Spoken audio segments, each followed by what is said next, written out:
He destroyed the All Blacks.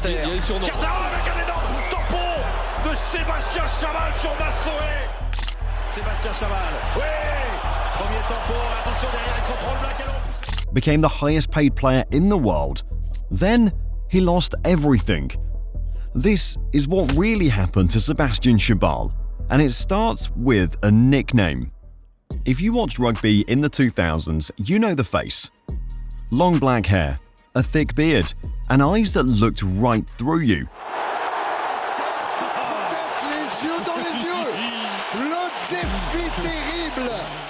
They called him the caveman, the anaesthetist, or simply Hannibal Lecter. He was 6'3" and 250 pounds of bone and muscle, and when Chabal entered a stadium, everyone was watching. He didn't just tackle opposing players, he completely ran through them.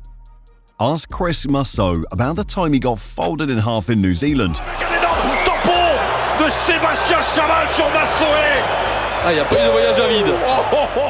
Ask Ali Williams about his broken jaw.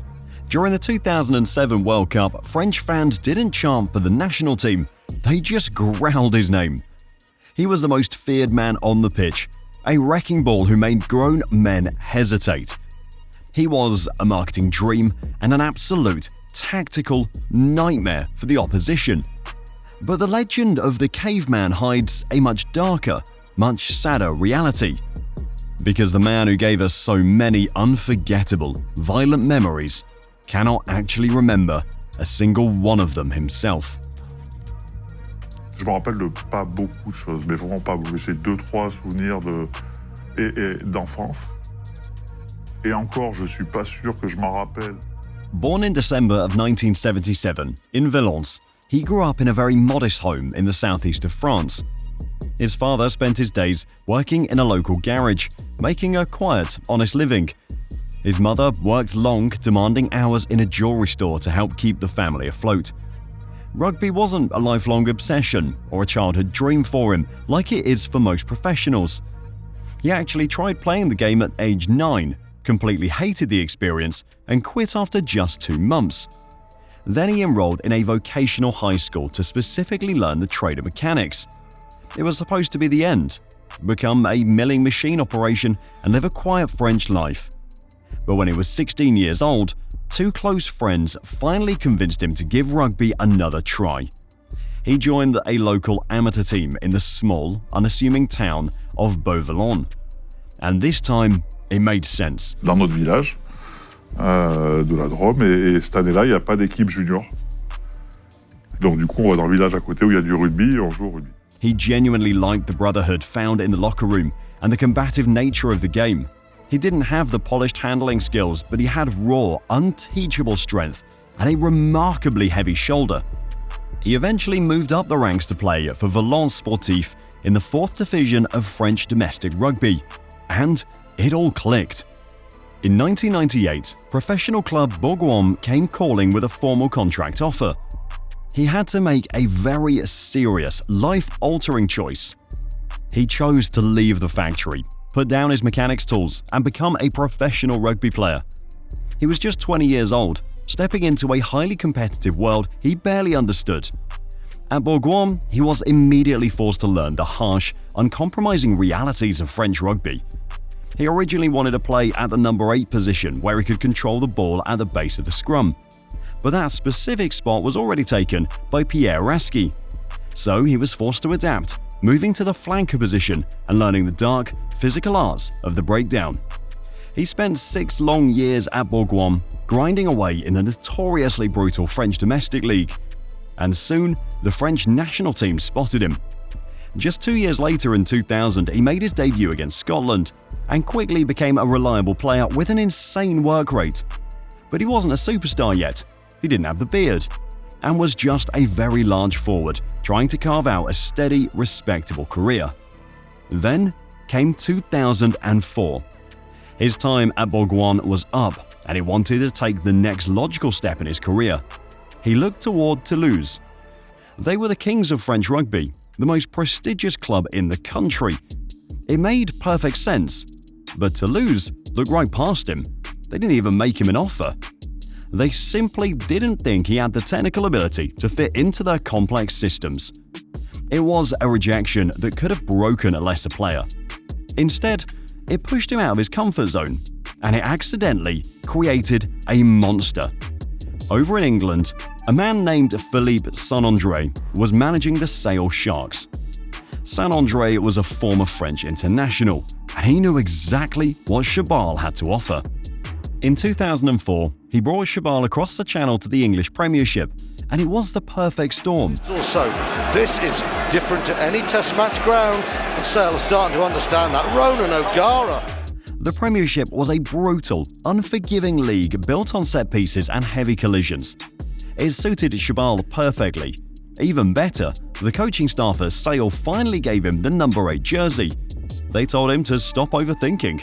Just take the ball from the base of the scrum and destroy whoever was standing in front of him. Two locks, the two lions chasing, and Chabal got it, and he was put backwards in a big way. Oh, what a drive from Munster. That was Chabal and Sale that they were carting back. And it was in Manchester where the physical transformation happened. He stopped cutting his hair. He let the beard grow wild and thick, stopped looking like a French forward, and turned into the next leader of Sparta, just with a better beard. The Sale fans bought into it instantly. They affectionately named him Seabass. Whenever he touched the ball at Edgeley Park, the atmosphere shifted. He wasn't dodging tackles, he was actively looking for them. And in his first season, he dragged Sale to the European Challenge Cup. By his second season, in 2006, they won the entire Premiership. Chabal quickly became the main intimidator, but playing with that level of aggression meant he was constantly walking a tightrope, and sometimes he fell off completely. In 2006, when he saw red for stamping on England legend Lawrence Dallaglio, he was raw, he was aggressive, and he was dangerous. But he was also producing undeniable results. Over 5 years at Sale, he played more than 100 games. He became a cult icon in England. And suddenly, the French national team realised exactly what they had been missing: Chabal mania. Bernard Laporte was the head coach of France. He was a strict, no-nonsense tactician, and he had a World Cup on home soil approaching in 2007. Laporte looked at Chabal and saw a weapon, but he didn't want him in the back row. Laporte called him up and asked him to move into the second row as a lock. Chabal didn't argue. If packing down in the engine room got him to a home World Cup, he was in. And the build-up to that tournament is where the myth truly took over. In June 2007, France travelled to New Zealand for a warm-up tour. Chabal delivered two of the most violent tackles in the history of the sport. First, he found Chris Meso. Carter avec un énorme tampon de Sébastien Chabal sur Massoé. Il y a pris de voyage à vide. And I mean, Meso was a brick wall of man, basically an all-black who didn't go backwards. Chabal picked him up and folded him like a deck chair. The rugby world was stunned, but he wasn't done.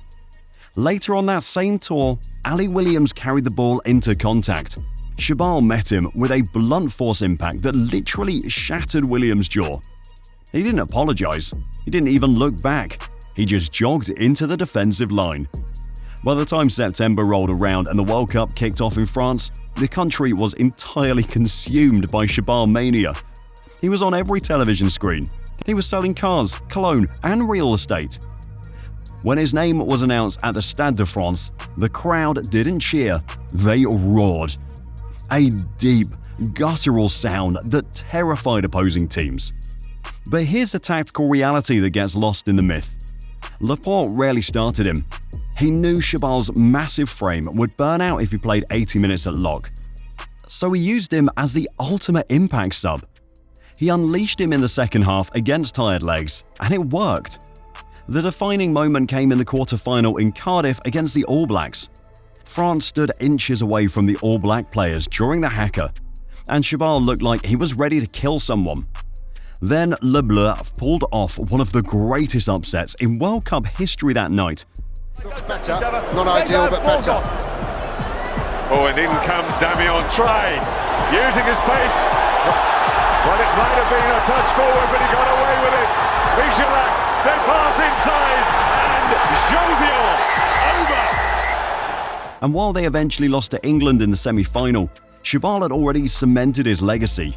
He was no longer just a rugby player, he was a global superstar. Following that 2007 tournament, he was arguably the highest paid player in the sport, taking home nearly €1 million a year, plus millions more in endorsements. And in 2009, he finally left England and returned to France. He signed a massive 3-year contract with Racing Metro. They were an ambitious Parisian club looking to buy their way to the top of the league, and signing the most famous man in France was a statement.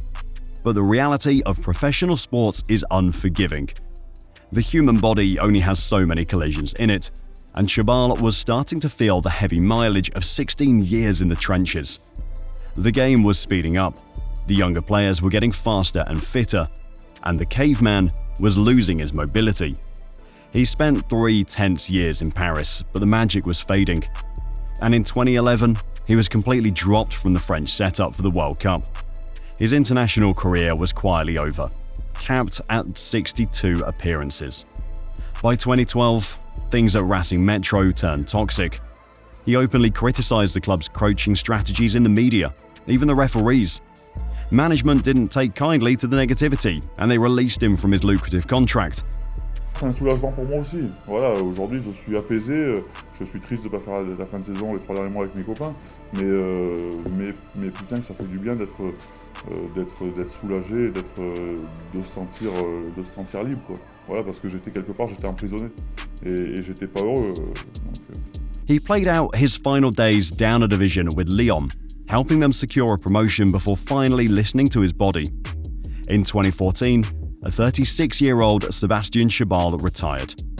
He stepped away from the field and into the broadcast booth, becoming a highly paid pundit and businessman. But the post-rugby life wasn't a clean breakaway, and in 2023, his name hit the headlines for all the wrong reasons. He was an ambassador for the 2023 Rugby World Cup in France, and a police investigation uncovered that he had secured over 100 premium tickets. The rules stated ambassadors were capped at 8. The press accused him of scalping for massive profit during a tournament already plagued by corruption scandals. He had to issue a very defensive public statement, admitting he bought the tickets but swearing they were just for a massive group of friends. He denied any black market reselling, but the damage to his public image was done. It was an ugly footnote. But honestly, that ticket scandal means absolutely nothing compared to the real tragedy of his life. Rugby is a beautiful game, but it requires a blood sacrifice. It is built on giant men running into each other at high speeds, and for over a decade, Chabal was the one delivering the punishment. But eventually it caught up. Every time he put a shoulder into a chest, every time he made a crowd gasp, his own brain was rattling inside his skull. The human brain cannot handle that level of repeated blunt force trauma, and in April of 2025, Chabal went on record and dropped a bombshell. What he said in that interview sent a chill through the entire sporting world. He didn't talk about his favorite memories, because he doesn't have any. At 47 years old, Sébastien Chabal revealed he suffers from profound, incurable amnesia. Every single memory of his professional career is gone. He played 62 times for his country, stood in front of 80,000 screaming fans, singing the Marseillaise. He doesn't remember a single second of it. The hits on Meissot and Williams, the Premiership title, the 2007 World Cup. For us, those are iconic moments in history. For him, they're just stories that other people tell him. He admitted that when he talks to his wife about his career, he feels like an imposter. He feels like he's talking about a stranger. He literally has to watch old YouTube highlights just to know what he accomplished. And the damage didn't just take his career, it took his life. He confessed he had almost zero memories of his own childhood. He doesn't even remember the birth of his own daughter. The most important moments a human being can experience, completely erased by the very sport that made him famous. But he isn't the only one. Right now, there are over 1,000 former rugby players suing the sport's governing bodies. Guys like Steve Thompson, suffering from early onset dementia and chronic traumatic encephalopathy, CTE. Shabal knows about those lawsuits, but he's accepted his fate with calmness. He knows there is no surgery to fix this. There is no pill that brings back 20 years of a human life. He is a man trapped permanently in the present. We asked him to give us everything. We wanted the big hits. We wanted the violence. We made him a millionaire and a legend. But we didn't realize that while we were making memories, he was losing his. He traded his entire past for our weekend entertainment. He is a sporting legend who cannot remember his own myth, and that is the saddest story of all. Shabal was a monster on the rugby pitch, a global superstar. But before him, another legend shocked the world. To see what I'm talking about, check out this video next, and I'll see you in the next one.